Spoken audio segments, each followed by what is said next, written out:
Hello, अस्सलाम वालेकुम। कैसे हैं आप सब लोग? उम्मीद करती हूँ आप सब लोग खैरियत से होंगे और अल्हम्दुलिल्लाह मैं भी बिल्कुल ठीक-ठाक हूँ। आज सुबह हम उठे तो आज का मौसम खूब बारिश हो रही थी और हर तरफ रिमझिम बारिश हुई हुई थी। वैसे जब बारिश होती है तो ठंडक थोड़ी कम हो जाती है और मौसम बेहतर हो जाता है, इतनी सर्दी फिर नहीं होती है।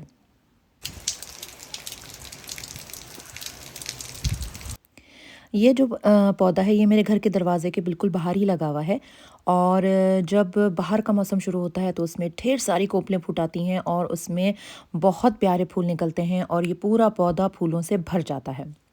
खैर जनाब, ये तो हो गया बाहर का मौसम। अब शुरू करते हैं घर के अंदर के काम। रमज़ान जो है वो बिल्कुल सर पर आ गए हैं और ज़ाहिर है सभी अपने घरों में खूब सफाइयाँ और तैयारियाँ कर रहे हैं, पकाने की तैयारियाँ कर रहे हैं, क्योंकि रमज़ान का मकसद इबादत ही करना होता है। तो ज़ाहिर है पहले से जितने काम कर लिए जाएँ वो बेहतर है और रमज़ानों में सिर्फ़ इबादत की जाए। वैसे तो मैंने भी काफ़ी दिनों से घर की सफाइयाँ और काम-काज शुरू कर दिए हैं, लेकिन बस हर चीज़ को जो रिकॉर्ड करना थोड़ा मुश्किल हो जाता है, क्योंकि अगर आप रिकॉर्डिंग में लग जाएँ तो एक काम जो है वो 10 मिनट का हो वो आधे घंटे में कंप्लीट होता है। तो इसलिए बस जल्दी-जल्दी काम निपटाने होते हैं और काफ़ी हद तक मैंने सफाइयाँ और धुलाइयाँ कर ली हैं और किचन की बारी है। किचन का मैंने फ्रिज जो है वो साफ़ कर लिया था, जो कि सबसे बड़ा और मुश्किल काम मुझे लगता है और लास्ट वीडियो में मैंने आपसे शेयर भी किया था। अब बाकी ऊपर की सफाई रह गई है, कैबिनेट की सफाई रह गई, इंशाल्लाह वो मैं आप लोगों के साथ करूँगी। और यहाँ ये मैं शेल्व्स लगाए हुए थे, ये साफ़ कर रही थी और क्योंकि हमारे खाने बहुत ज़्यादा ऑयली और इस तरह के होते हैं, तो किचन की हर चीज़ जो है वो चिपकने लगती है और ग्रीसी हो जाती है। तो वैसे भी खैर मैं इनको साफ़ करती रहती हूँ, लेकिन रमज़ान में ख़ास और स्पेशल सफाई होती है, तो मैं वो कर रही थी। तो वैसे भी आप जितनी चीज़ें अपने घर में रखें या उनको उसको सजाएँ, अच्छा तो बहुत लगता है, लेकिन फिर उसको उसी तरह से मेंटेन भी करना पड़ता है। यहाँ पर अब हम खाने की तैयारी शुरू कर रहे हैं। यहाँ मैं स्प्रिंग रोल बना रही हूँ। यहाँ मैंने पैन में 2 टेबलस्पून तकरीबन ऑयल डाला, उसमें तकरीबन 1 किलो के करीब चिकन थी, वो डाली। उसको जब सौते किया वो वाइट सी हो गई तो उसमें तकरीबन 2 टीस्पून नमक डाला, 2 टीस्पून काली मिर्चें डालीं, 1 टेबलस्पून सिरका डाला और 1 से डेढ़ टेबलस्पून जो है वो सोया सॉस डाल के उसको ढक के रख दिया। दूसरी तरफ मैंने ये बीफ का कीमा चढ़ाया है और ये मैं तैयारी कर रही हूँ समोसों के लिए। जब उस कीमे में उबाल आ गया तो मैंने उसका पानी सारा ड्रेन कर लिया और उसको दोबारा से ड्राई होने के लिए रख दिया, ताकि उसमें जो भी पानी है वो भी ड्राई हो जाए, क्योंकि समोसों के लिए हमें बिल्कुल ड्राई कीमा चाहिए होता है। यहाँ पर दोनों तरफ कीमे चढ़े हुए थे और वो पक रहे थे, तो इतने मैंने सोचा कि सब्जियों को काटने की तैयारी की जाए। यहाँ मैंने स्प्रिंग रोल के लिए गाजरें ली हैं और गोभी ली है और शिमला मिर्च ली है।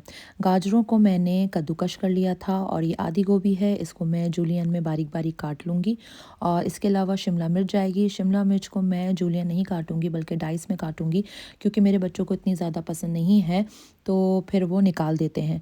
तो छोटे-छोटे पीसेस होते हैं तो वो पता नहीं चलता और वो खाने में आ जाता है।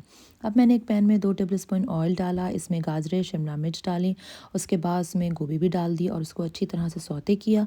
उसके बाद इसमें स्पाइसेस जाएँगे, जिसमें 1 टीस्पून नमक है, 1 टीस्पून काली मिर्चें हैं और 1 टेबलस्पून के करीब जो है वो सोया सॉस है। उसको भी अच्छी तरह से मिक्स करेंगे और तेज़ आँच पे इसको सौते करेंगे। अगर आपने हल्की आँच पे करा तो ये पानी छोड़ देंगे। उसके बाद मेरे पास ये फ्रीज़ हुई हुई हरी प्याज़ थी, उसको भी डाला, उसको सबसे आखिर में डालेंगे, क्योंकि वरना वो बहुत जल्दी नरम हो जाती हैं। इसके अलावा अगर आपको कोई और सब्ज़ी पसंद है, जैसे अक्सर लोग मटर वगैरह भी डालते हैं, तो आप डाल सकते हैं। उसके बाद मैंने ये बॉयल एग्स डाले हैं, ये भी ऑप्शनल हैं, ये हमें पसंद है तो हम डालते हैं, अगर आपको पसंद नहीं है तो ना डालें। यहाँ मैंने पट्टियाँ ली हैं, ये 40 का पैक है और ये मैंने स्लरी बनाई है आम सादे आटे में पानी घोल के, और ये बना लिया। बाज़ लोग मैदे से बनाते हैं और बाज़ लोग अंडे की बाइंडिंग भी करते हैं, लेकिन मैं ये सादे आटे में जो है वो पानी मिलाकर इसकी स्लरी तैयार कर लेती हूँ। ये बाइंडिंग के लिए बहुत अच्छी रहती है और बहुत अच्छी तरह से बाइंड कर देती है। यहाँ मैंने एक पट्टी को खोलकर और इसको मैंने तिकोना रखा है। वैसे तो सबके बनाने का अपना-अपना अलग-अलग अंदाज़ होता है, लेकिन मैं इस तरह से बनाती हूँ, मुझे ये ज़्यादा आसान लगता है। मैं तिकोना रखकर और उसमें 1 से डेढ़ टेबलस्पून फिलिंग करती हूँ, ना ज़्यादा ना कम, और उसके बाद इसको एनवेलप सा बनाकर इसको फ़ोल्ड कर लेती हूँ और फिर उसी स्लरी से मैं इसको बाइंड कर देती हूँ। तो देखेंगे कितना अच्छा और आसानी से बन जाता है और बहुत जल्दी से बन जाते हैं। एक और मैं आपको बना के दिखाती हूँ।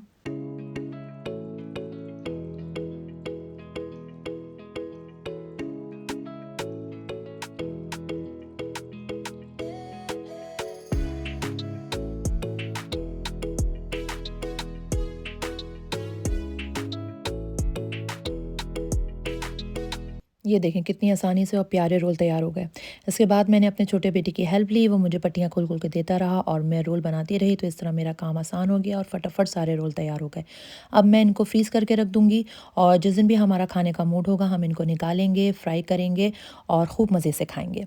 अब जनाब हम तैयारी शुरू करते हैं समोसों की। यहाँ समोसों का सारा पानी जो है वो बिल्कुल ड्राई हो गया था। इसमें मैंने उसके बाद नमक डाला 2 टीस्पून के करीब, 1 टीस्पून इसमें मैंने कुटी हुई लाल मिर्च डाली, ज़रा सी हल्दी डाली और उसको मिक्स करके मैं फिर 5 मिनट के लिए पकने को रख दूँगी। इस दौरान मैंने हरा धनिया काटा, बारीक-बारीक उसको अच्छी तरह से चॉप कर लें। उसके बाद इसमें प्याज़ जाएगी, प्याज़ आपकी मर्ज़ी है, अगर ज़्यादा पसंद है तो ज़्यादा डाल दें, कम पसंद है तो कम कम डालें। उसको जिस तरह हम ऑमलेट में डालते हैं उस तरह हम उसको चॉप कर लेंगे। हरी मिर्चें मैंने बारीक-बारीक चॉप करके डाली, 2 से 3 ली थी, ज़्यादा नहीं लूँगी क्योंकि बच्चे भी खाते हैं, फिर उनको मिर्चें लगती हैं। अगर आप ज़्यादा पसंद करते हैं तो आप ज़्यादा डाल लें।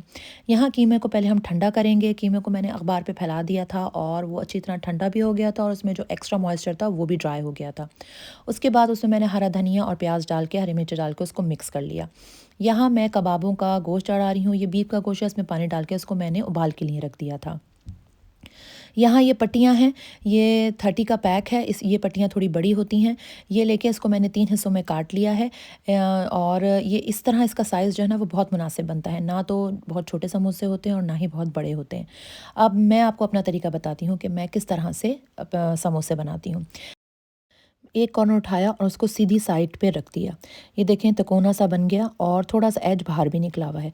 उसके बाद ग्लू लगाएँगे और जो पॉइंटेड पोर्शन है उसको अच्छी तरह से पकड़कर और पॉइंट सा बनाकर उसको ग्लू के साथ चिपका के सील कर देंगे। आप इस बात का ख़्याल रखें कि सारे कॉर्नर्स जो हैं वो अच्छी तरह से पॉइंटेड हों और सील्ड होने चाहिए, क्योंकि अगर आप उसको सील नहीं करेंगे तो जब आप फ्राइंग करेंगे तो सारी जो फिलिंग है वो बाहर आ जाएगी और सारे समोसे जो हैं वो ख़राब हो जाएंगे। तो उनके कॉर्नर्स को अच्छी तरह से सील्ड होना और टाइट होना बहुत ज़रूरी होता है। ये देखिए मैंने फिलिंग करी और इसके बाद मैं उसको अब टाइटली किस तरह से बंद करती हूँ। फिलिंग को अच्छी तरह से भरने के बाद उसको अच्छी तरह से दबा दबा के अंदर की तरफ पुश कर दें। उसके बाद इसको वापस जो है वो नीचे रखने के बाद फिलिंग को हाथ से पकड़ लें ताकि जब आप ग्लू लगाएं तो फिलिंग जो है वो बाहर ना आए। अब अच्छी तरह से कॉर्नर्स तक जो है वो जो आपने स्लरी बनाई है उसको अच्छी तरह से लगा दें, क्योंकि इसी से ये अच्छी तरह से बाइंड होगा। अब जो कॉर्नर है उसको, ये जो कॉर्नर है, ये जो इस कॉर्नर को आप अच्छी तरह से पकड़ के, बिल्कुल पॉइंटेड होना चाहिए, और फिर इसको समोसे को उठा के दूसरी तरफ रख दीजिए, इसको चिपका दीजिए। अब ये जो पोर्शन है इसका, अब ये वाला पॉइंट है, इस तरह तीनों पॉइंट जो हैं वो अच्छी तरह से हो गए पैक। और ये देखें कितना ज़बरदस्त समोसा हो गया तैयार। इस तरह मैंने सारे समोसे कर लिए तैयार। इसमें थोड़ा टाइम लगा क्योंकि समोसों को शेप देना पड़ता है और इस बात का ख्याल रखना पड़ता है कि समोसों के जो पॉइंटेड एज हैं वो अच्छी तरह से सील्ड हों और खुले हुए ना हों, क्योंकि अगर खुले हुए होंगे तो फिर फ्राइंग में सारे समोसे ख़राब हो जाएंगे। तो मेरा एक ये भी बहुत बड़ा काम हो गया था अल्हम्दुलिल्लाह। अब मैं इनको डिब्बे में सारे डाल के और इसको भी मैं अब फ्रीज़ कर दूँगी। अब ये कबाबों का गोश्त है जो मैंने पानी डाल के चढ़ाया था, इसमें आ गया था उबाल, तो मैं इस पानी को ड्रेन आउट कर दूँगी और इसके पैन को भी मैं एक दफ़ा हल्का सा वॉश कर लूँगी और उसके बाद इसमें दोबारा सा वो गोश्त डाल के और उसमें पानी डालूँगी।